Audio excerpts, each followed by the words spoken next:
In the clandestine world of Cold War espionage, few stories are as stunning as that of the Walker spy ring. Between 1968 and 1985, John Anthony Walker, a U.S. Navy Chief Warrant Officer, masterminded one of the most damaging espionage rings in American history, compromising the security of the United States by passing vital naval secrets to the Soviet Union.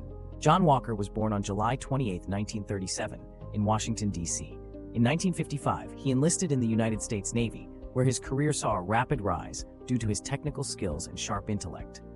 It was during his tenure as a communications specialist that Walker, facing personal financial difficulties, made a fateful decision. In late 1967, under the lure of monetary gain, he approached the Soviet embassy in Washington, D.C. with a proposal. He would provide them with classified information in exchange for cash. Walker's espionage activities began in earnest in 1968 when he was assigned to the U.S. Navy's Communications Center in Norfolk, Virginia. There, he had access to sensitive documents, which he began to photocopy and pass to the Soviet Union. His handlers, recognizing the value of the intelligence, rewarded him handsomely.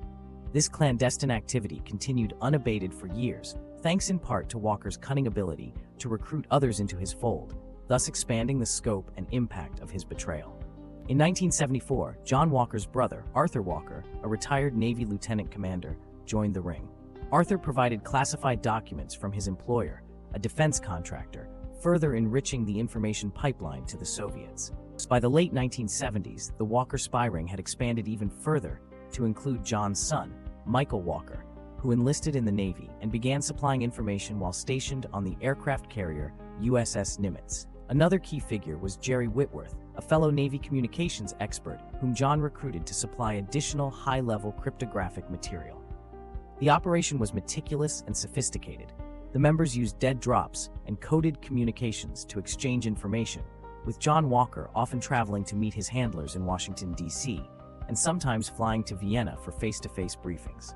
Over the years, the ring provided the Soviets with enough material to fill several suitcases, including key lists for radio and teletype communications, providing the Soviets with the ability to decrypt thousands of Navy communications.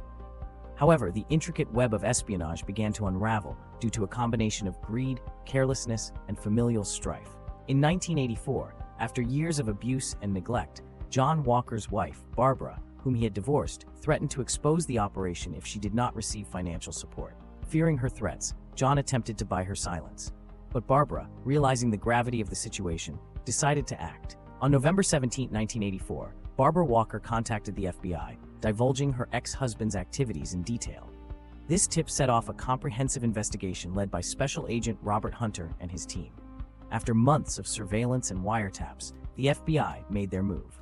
On May 20, 1985, John Walker was arrested at a dead drop site in Maryland, caught in the act of leaving classified material for his Soviet contact. The arrests quickly followed for other ring members. Arthur Walker was apprehended shortly thereafter, and Jerry Whitworth was taken into custody in June. Michael Walker, serving aboard the USS Nimitz, was also arrested and charged with espionage. The trials that ensued captivated the nation, revealing the extent of the betrayal.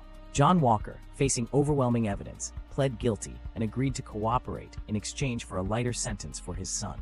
The fallout from the Walker spy ring was immense. The compromised information had potentially altered the balance of power during the Cold War, as the Soviets gained insight into U.S. naval operations and capabilities. Analysts estimated that the information Walker provided enabled the Soviet Union to develop countermeasures and tactics that could have been disastrous in the event of a military confrontation. John Walker was sentenced to life in prison on October 28, 1985, where he remained until his death in 2014. Arthur Walker received 3 life terms, dying in prison in 2014. Michael Walker, due to his cooperation, was sentenced to 25 years and was released in 2000. Jerry Whitworth, who refused to cooperate, was sentenced to 365 years. The Walker spy ring stands as a stark reminder of the vulnerabilities within secure systems and the devastating impact of espionage. It highlighted the critical need for stringent security measures and counterintelligence efforts within military ranks. Today, this incident is remembered as one of the most significant breaches of U.S. national security during the Cold War, shaping future intelligence practices and underscoring the enduring vigilance required to protect national interests. Thanks for watching. Please subscribe for more videos like this.